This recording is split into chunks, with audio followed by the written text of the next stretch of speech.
So you're traveling down Highway 95 south on the California side, just south of the ghost town of Vidal and about 15 miles north of the town of Blythe, California. And you come across this sign here. And you maybe are wondering what this is all about. Well, it says there's a marker about 500 feet ahead, so let's go see what that tells us.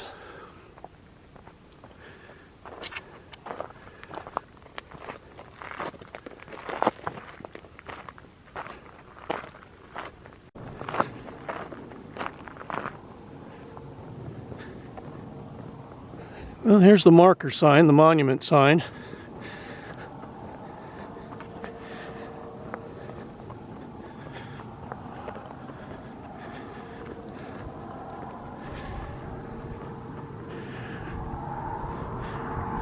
Of course, somebody stole the monument marker.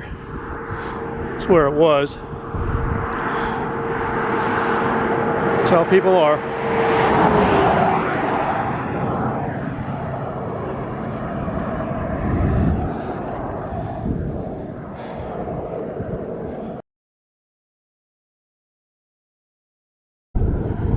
So wait a minute here. We have an update in the middle of the video. On April 15 and 16, 2023, a new plaque was put up at the roadside landmark. The California Landmark Foundation did a fundraiser.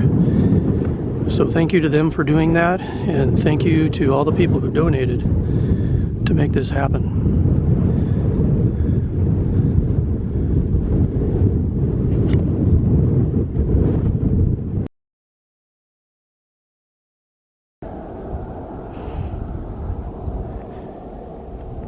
Well, this is what we're going to talk about today.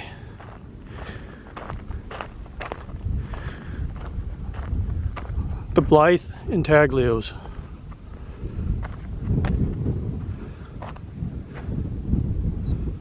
Hello everyone, welcome to Discover This. Welcome back if you've watched this before. So today we're going to talk about the Blythe Intaglios. Now I've also heard it pronounced intaglios, and you can also call them geoglyphs because intaglios are a form of geoglyph. So I'll just stay with intaglios and maybe throw in a geoglyph now and then. But these are probably the most famous of the intaglios and the geoglyphs in the Southwest Desert. There's been approximately 300 documented, and I'm going to try and get to some over the course of time, and we'll show you those as we come upon them. But for now we'll start with the ones in Blythe, which are probably the most famous ones. You may have seen them on Ancient Aliens or some other documentaries. They're pretty well known, very easy to get to, and let's start our little adventure. So the first one we're going to check out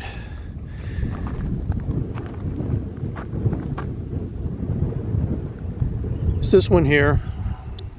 Now this information board just basically gives you a history about intaglios and things like that. So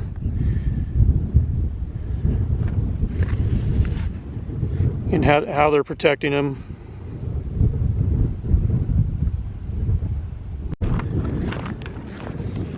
So as I mentioned, these particular intaglios in Blythe have been featured on Ancient Aliens and other documentaries, but they were also featured in a Hardy Boys book from way back in the day.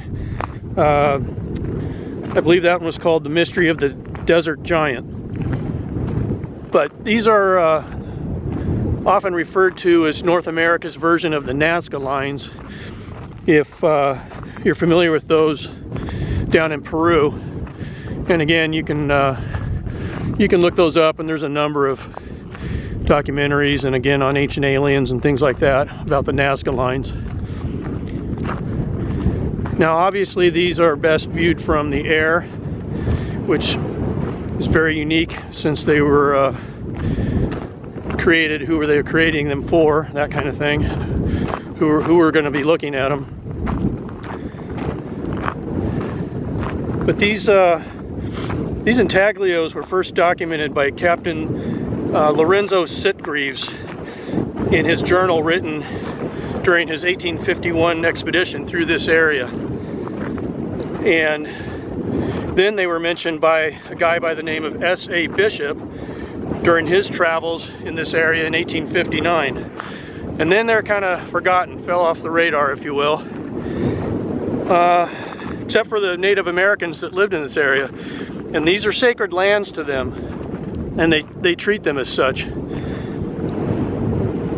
But there was a guy by the name of George Palmer was flying his plane from Las Vegas to Blythe, and he flew over these geoglyphs and took some aerial photos, and then that ended up leading to documentation by the History Museum of Los Angeles County. And then in 1939 these glyphs were surveyed again, and of course by 1957 people had started vandalizing them, and the vice principal for Palo Verde High School in Blythe put together a work party to try and rehabilitate the parts that were had been vandalized. But they used the original 1932 photos from George Palmer to help facilitate that. And then in 1995 there was some radiocarbon dating done, and one of these glyphs here came back as 1,060 years old, one was 1,145 years old, and one was 1,195 years old. So that gives you a good estimate of what the natives were doing in this area over like a 135-year period, still constructing these.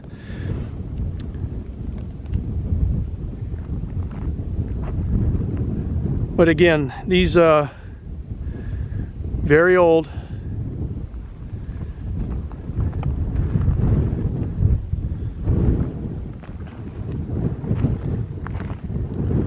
Now the meaning of these geoglyphs can be found in the writings of Native Americans. And there's one gentleman that, again, you may have seen if you watch any of the historical documentaries, or I think he was even on Ancient Aliens too, but a guy by the name of Alfredo Figueroa. And he's basically telling the story of these glyphs and their history to the Native Americans and how sacred they are to them, to the Native Americans.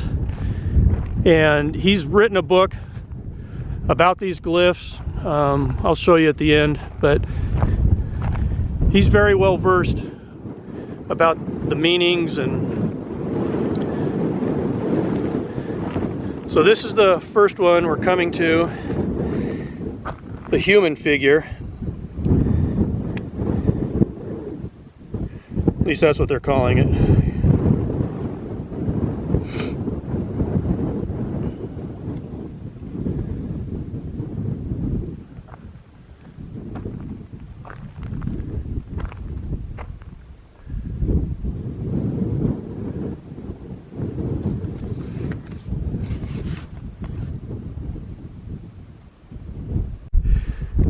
So the glyphs here in Blythe are kind of spread out a little bit. And yes, that's a brush fire. They do have brush fires out in the desert, ladies and gentlemen. But there's one that's separate from the others by a lot. Maybe you can see my car way out there, or as they say on the East Coast, the car. But it's up on its own little mesa, and a little bit of a hike to get here. But here we are. It's another human figure.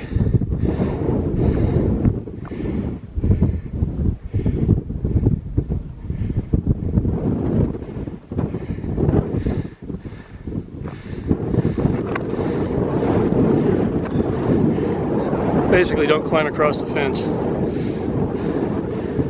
But again, these are culturally significant to the Native Americans, but they should be to all of us, actually.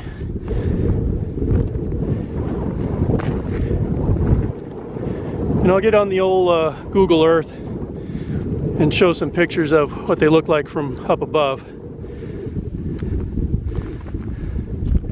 But basically, they're created by moving the rocks and certain amounts of dirt away to create these things, and the different pigments in the soil and different kinds of rocks in certain cases. But they've lasted all these years. Again, over 1,000 years by the carbon dating for these ones here in Blythe. Just another angle from this same one, way up on its own little mesa here.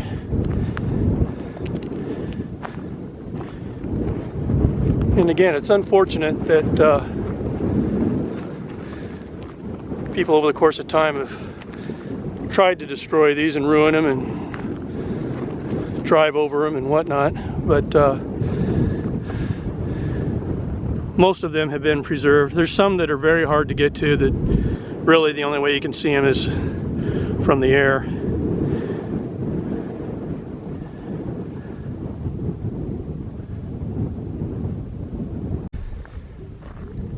And there's a second figure up here on the mesa, and this is another animal figure.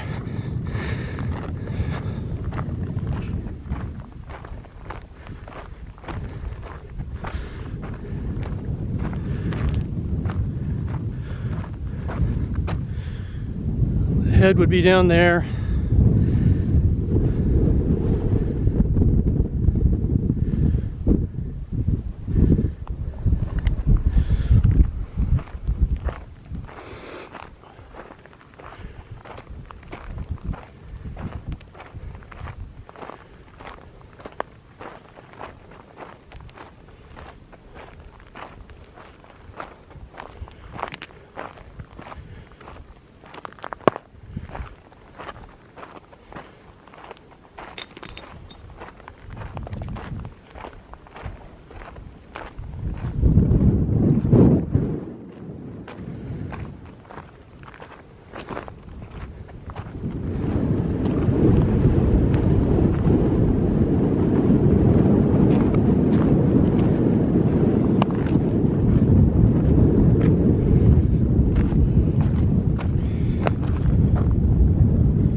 Okay, so just a tip from me to you. If you come out here, make sure you wear the proper footwear. Something comfortable but also sturdy, because as you can see, this is all rocks and gravel. It's fairly easy to walk on, but there are critters out here and snakes and things like that, so just have the proper footwear, unlike me, who's wearing my old man slip-on shoes. But to get to this one, and again, just to acclimate, you can see the car off in the distance, hopefully. And this one's on its own mesa, but to get here, you gotta come up this fairly steep hill, and across that wash. And again, just be prepared. I mean, you don't have to come up all the way up here to look at this one, but if you want the entire experience, I guess you do. All right, now we're coming to the third area of where the geoglyphs are here outside of Blythe. And again, this sign Just basically gives the history, explains what an intaglio is, and just like the other sign at the one just up the road a little bit.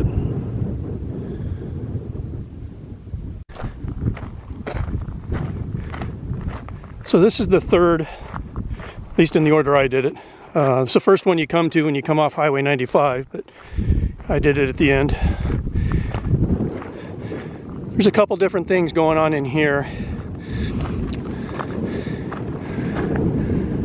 Again, this sign just says human figure, but that's not the figure that's portrayed on the glyph here, as you can see. And again, the historical significance and how sacred they are to the Native Americans. The Native Americans would do ceremonial dances out here, but you know, as with the Nazca lines in Peru, and these being basically better seen from the air, you know, who are they signaling to or communicating with or whatever? You know, you can't really get a good perspective of them from down here. You can kind of see how they're laid out and whatnot, but you really need to see them from above.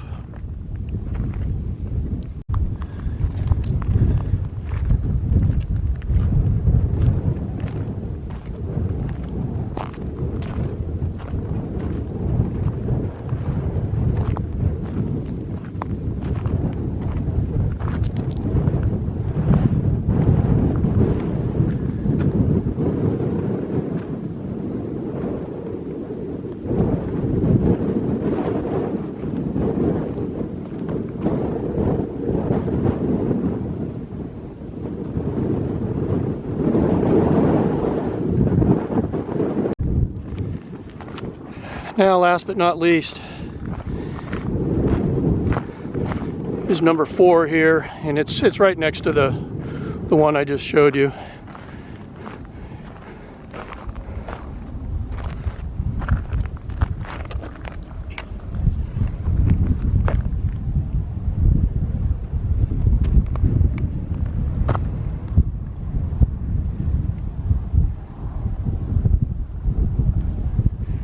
So as you can see, there's a spiral figure right here.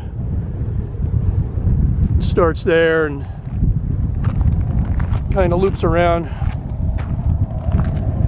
into here.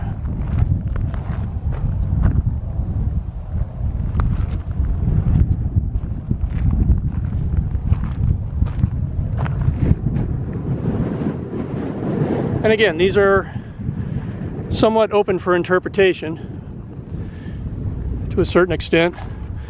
Now this is the animal figure. So you basically have like 3 human figures, this animal, and then the curly one down there.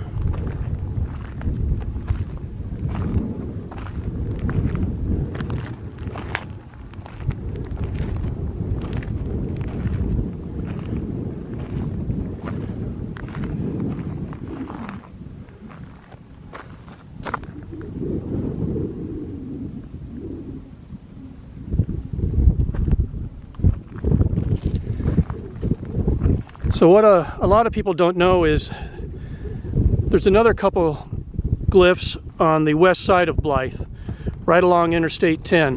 You have to get off the highway to go see them, but we're gonna try and get over to those also. Again, these ones here are probably the most famous of the glyphs in the southwestern desert. They get the most publicity anyway. And you can stop anytime. There's no gate. There's also no facilities here, so if you're coming out here, you need to plan ahead for that. There's no water, no nothing, so you know, bring whatever you need to drink and for however long you plan on being here. But it's very easy to access. Highway 95 is just right down there, a couple hundred yards.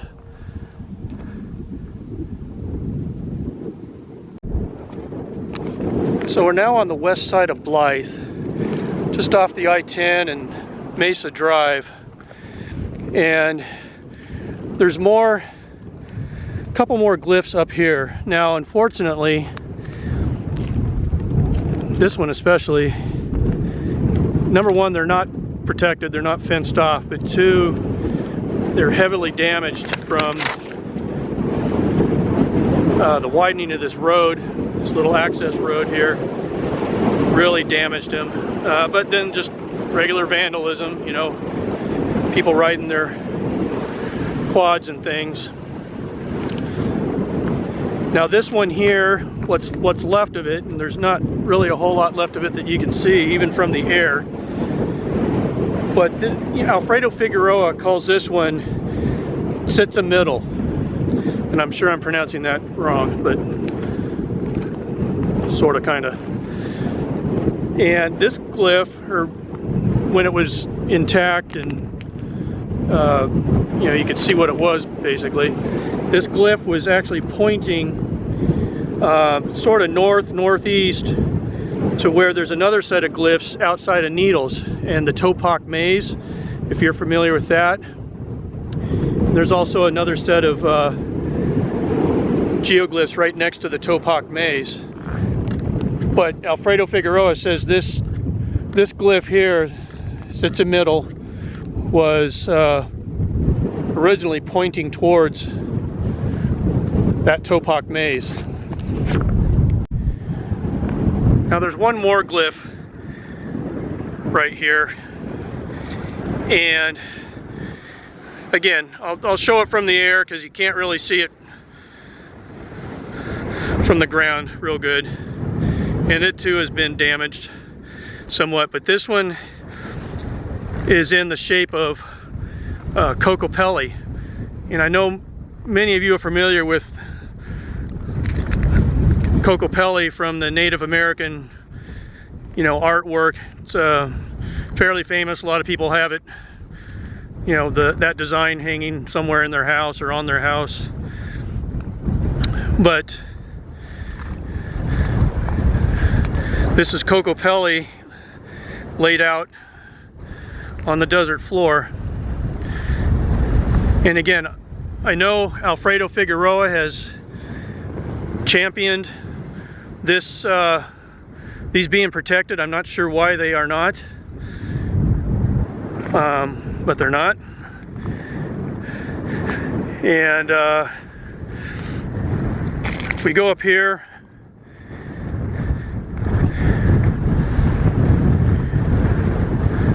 the head is up here a little bit. It's very windy today, so I'm trying to do the best we can here. It's a extra glue on the old hairpiece kind of day. But you can kind of see this roundish part is the head, and then we'll get over there, I guess. Off to the sides here are, you know, those kind of feathered extensions on the Ocotillo design. And then right over here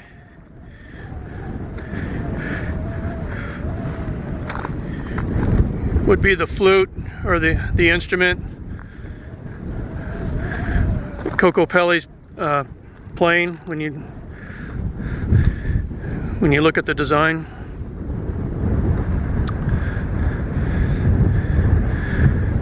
But again, I'm not sure who owns this land. I don't know if this is BLM land. It might be. There were some signs right before you got to this point that said it's they're rehabilitating the area as far as plants and whatnot, but they certainly don't have this secured in any way. It's not behind fencing like those other ones on the other side of Blythe. And some of the other ones that are around too, for that matter. So it's too bad, but it's this is it, what's left. And again, when they You can see the road right there, that car. When they widened that road and put in this drainage deal here and all that, they really messed up the other one. This one was more damaged by vandalism. But up that road is a big solar farm. So that's the reason they did all this road construction and whatnot. So again, fairly easy to get to these. Exit Mesa Drive off of I-10 and then turn on Black Rock Road and head down to Draker and then turn right on Draker.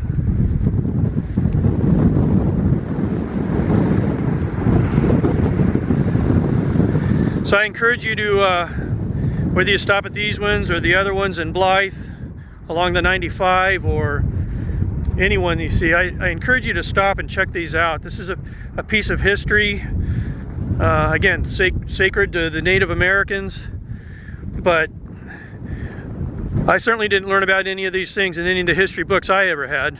So, but all this stuff is out there. You know, when you see these monument markers on the side of the road, you know, stop and take a look at what they're talking about. Of course, the one for Blythe was stolen, of course, but other than that, I encourage you to investigate and take a look at these things. See what's out there. All this history is just out there waiting to be checked into and looked at and researched and all that stuff. So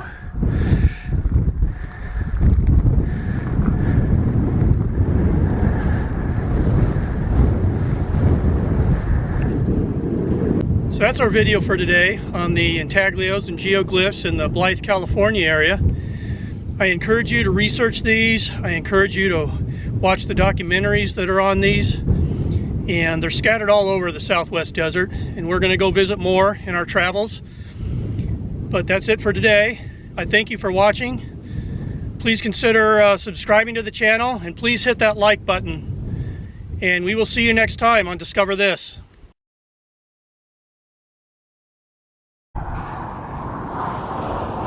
So if you're ever on Interstate 8 in the western part of Imperial County, the town of Ocotillo, there's the Imperial Valley Desert Museum, and I encourage you to come check it out. But they have information on the geoglyphs out in the area.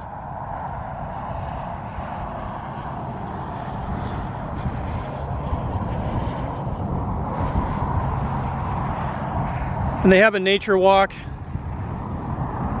Tells you about all the different plants and animals that live in this area. So it's on the, like I said, the western end of Imperial County. Either if you're leaving Imperial County and heading to San Diego, it's right before you go up the hill. Or if you're leaving San Diego, it's right as you get to the bottom of the hill. So, same exit, there's a Chevron station. And then the town of Ocotillo. But they have a lot of information here. It's worth a stop. I believe they're open Wednesday through Sunday. They're closed Monday, Tuesday. But good place to come and learn about the desert environment.